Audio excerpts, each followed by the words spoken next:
जरा सोच कर देखिए, क्या हो अगर अचानक अगले 30 दिन के अंदर 80,000 रुपए कमाने पड़ जाएं, वो भी बिना किसी जॉब के और बिना कोई लोन लिए। इम्पॉसिबल लगता है ना। आमतौर पर यही जवाब मिलता है कि भाई ये तो बिल्कुल मुमकिन नहीं है। लेकिन आज के इस एक्सप्लेनर में हम इसी अल्टीमेट चैलेंज को डिकोड करने वाले हैं। और सबसे मजेदार बात पता है क्या है? इसका सोल्यूशन इंटरनेट पर मिलने वाला कोई नया ट्रेंडी हैक नहीं है। असल में हमें थोड़ा पीछे जाना पड़ेगा, सीधे साल 1930 में। जी हाँ, 1930, द ग्रेट डिप्रेशन का दौर। एक ऐसा वक्त जब पूरी दुनिया भयंकर आर्थिक मंदी से गुजर रही थी। लोगों के पास खाने तक के पैसे नहीं थे। तभी एफसी मिनाकर ने एक किताब लिखी जिसने सब बदल दिया, 1000 वेज टू मेक 1000 रुपीज। इस सोर्स मटेरियल ने एक बात बिल्कुल साफ कर दी कि पैसा कमाना कोई किस्मत का खेल नहीं है, बल्कि एक स्किल है। एक ऐसी स्किल जिसे बिल्कुल सीखा जा सकता है। तो चलिए सीधे पॉइंट पर आते हैं और इस किताब से निकाली गई इन 6 बहुत ही पावरफुल टेक्निक्स को एक्सप्लोर करते हैं। ये वही टेक्निक्स हैं जो एक आम सोच को मिलियनियर माइंडसेट में बदल सकती हैं, जैसे प्रॉब्लम्स में अपॉर्चुनिटी देखना, बनाने से पहले बेचना, अपनी एक्सपर्टीज का सही इस्तेमाल, रिपीट बिजनेस, छोटी शुरुआत और बड़ी सोच, और सबसे जरूरी रियल वैल्यू क्रिएट करना। शुरुआत करते हैं पहली टेक्निक से, जो है प्रॉब्लम्स एज अपॉर्चुनिटीज, यानी हर शिकायत, हर परेशानी में छुपे हुए बिजनेस को पहचानना। देखिए, एक एवरेज अप्रोच क्या होती है? प्रॉब्लम देखो और सिर्फ कंप्लेन करो, बस। लेकिन एक स्मार्ट और एंटरप्रेन्योरियल अप्रोच बिल्कुल अलग होती है। वहां सवाल यह पूछा जाता है कि इस प्रॉब्लम को फिक्स करने के लिए पैसे कौन देगा। इसे एक बहुत ही आम एग्जाम्पल से समझते हैं। हर मोहल्ले में, हर सोसाइटी में कुछ ऐसे बुजुर्ग होते हैं जिन्हें आज भी स्मार्टफोन, एआई या यूपीआई ठीक से यूज करना नहीं आता। ये एक सचमुच की रियल प्रॉब्लम है। अब सोचिए, अगर कोई उन्हें हफ्ते में सिर्फ 2 घंटे देकर व्हाट्सएप वीडियो कॉल करना या यूपीआई पेमेंट करना सिखाए और महीने का सिर्फ 500 रुपये चार्ज करे, तो 10 घरों से बिना किसी इन्वेस्टमेंट के सीधे 5,000 रुपये बन सकते हैं। है ना कमाल का आइडिया? इस कॉन्सेप्ट को समझने के लिए एक और जबरदस्त रियल वर्ल्ड स्टोरी देखते हैं। रेड बस की शुरुआत कैसे हुई थी?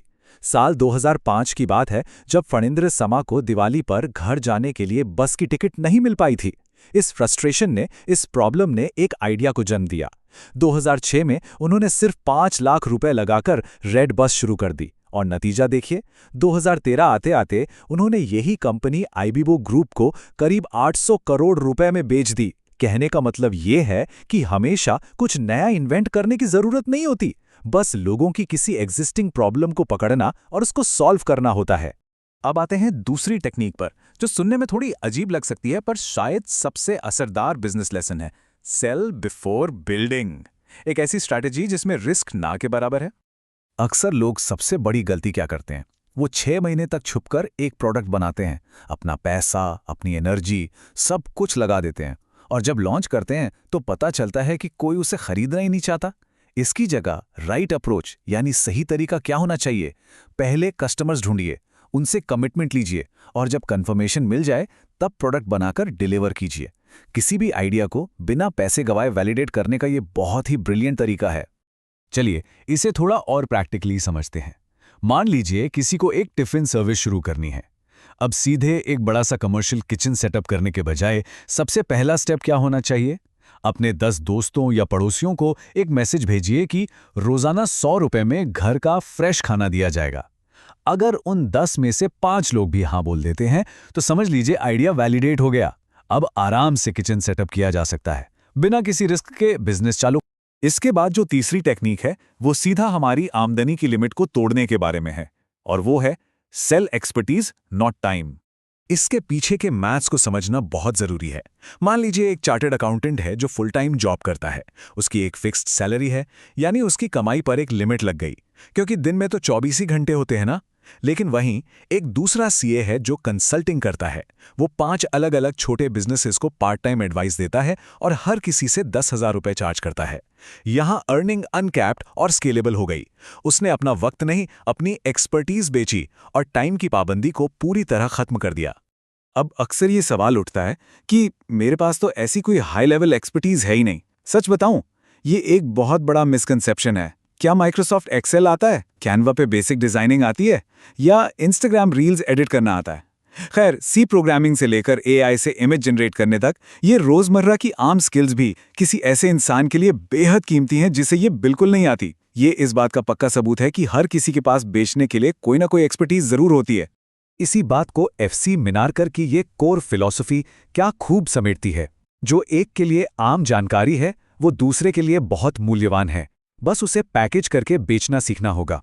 ये एक सिंपल सा कोट इस पूरे कॉन्सेप्ट का निचोड़ है कि हमारी एग्जिस्टिंग नॉलेज की मार्केट में सच में कितनी वैल्यू है। मूविंग ऑन, चौथी टेक्निक जिसे लोग सबसे ज्यादा नजरअंदाज करते हैं वो है रिपीट बिजनेस। ये किसी भी स्टेबल इनकम की सबसे मजबूत बैकबोन होती है। ध्यान देने वाली बात यहाँ पर यह है कि एक नया कस्टमर ढूंढने में जितना पैसा, जितनी मेहनत लगती है ना, उससे लगभग 5 गुना कम मेहनत में एक पुराने एग्जिस्टिंग कस्टमर को वापस लाया जा सकता है। बेसिकली एक्विजिशन से ज्यादा फोकस रिटेंशन पर होना चाहिए। एक लगातार और स्टेबल इनकम हमेशा लौट कर आने वाले कस्टमर्स पर ही निर्भर करती है। इसका एक एग्जाम्पल देखते हैं। एक आम पेंटर क्या करता है? काम खत्म किया, पैसे लिए और फिर कभी मुड़कर कॉल नहीं करता। लेकिन एक स्मार्ट प्रोफेशनल इससे अलग होता है। वो 6 महीने बाद बारिश के मौसम में अपने उस क्लाइंट को कॉल करेगा और पूछेगा कि दीवारों पर कोई नमी या डैम्पनेस तो नहीं आई है। इसी स्मार्टनेस से रिपीट बिजनेस आता है, बिल्कुल एक उस नाई की तरह जिसके पास अगर 50 पक्के रेगुलर कस्टमर्स हों तो उसे रोज नए ग्राहक ढूंढने की टेंशन कभी नहीं होती। अब आते हैं 5वीं टेक्निक पर, जो परफेक्शन के पीछे भागने वाली रुकावट को पूरी तरह तोड़ देती है। Start small, think big. आइए इसे इन स्टेप्स के जरिए समझते हैं। किसी को बहुत बड़ा बिजनेस खड़ा करना है। स्टेप 1, उसने सिर्फ अपने दोस्तों के लिए घर पर चॉकलेट केक बेक करना शुरू किया। स्टेप 2, उसका एक छोटा सा इंस्टाग्राम पेज बना दिया। स्टेप 3, थोड़ी डिमांड बढ़ी तो एक छोटी सी बेकरी ओपन कर ली। और फाइनली स्टेप 4, उसे बड़े बल्क कॉर्पोरेट ऑर्डर्स मिलने लगे और महीने की कमाई आराम से 1 लाख के पार पहुंच गई। ये सब तभी मुमकिन हो पाया जब बिना किसी परफेक्शन के इंतजार के वो पहला और बहुत ही छोटा कदम उठाया गया।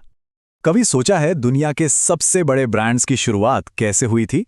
मैकडॉनल्ड्स जैसी कंपनी जो आज 100 से ज्यादा देशों में फैली हुई है, उसकी शुरुआत सड़क किनारे एक छोटे से बर्गर स्टॉल से हुई थी।